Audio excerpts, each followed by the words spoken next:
Astrophel and Stella. 8th Song. By Philip Sidney, Sir, in a groue most rich of shade, where birds wanton music made, Maie, then yong, his pide weeds showing, new-perfum'd with flowers fresh growing. Astrophel with Stella sweet did for mutual comfort meet, both within themselues oppressed, but each in the other blessed. Him great harms had taught much care, her faire necke a foule yoke bear. But her sight his cares did banish, in his sight her yoke did vanish. Wept they had, alas, the while, but now tears themselues did smile, while their eyes, by Loue directed, interchangeably reflected.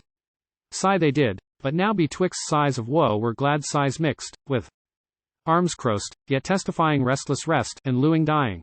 Their ears hungry of each word which the dear tongue would afford. But their tongues restrained from walking, till their hearts had ended talking. But when their tongues could not speak, Loue itself did silence break.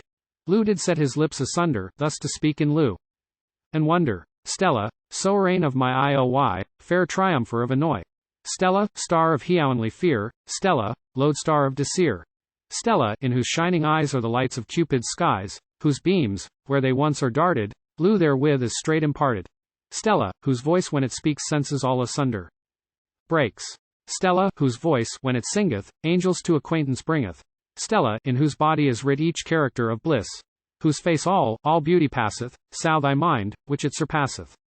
Grant, O grant. But speech, alas, fails me, fearing on to passe. Grant, O me. What am I saying? But no fault there is in praying. Grant, O dear, on knees I pray, knees on ground he then did stay. That, not I, but since I liue you, time and place for me may moue you. Noyer season was more fit, never room more apt for it. Smiling air allows my reason, these birds sing, now vse the season. This small wind, which so sweet as, see how it the liues doth kiss. Each tree in his best attiring, sense of Loue to Loue inspiring. Loue makes earth the water drink, Loue to earth makes water sink. And, if dumb things be so witty, shall a heavenly grace want pity? There his hands, in their speech, fain would how made tongue's language plain. But her hands, his hands repelling, goue.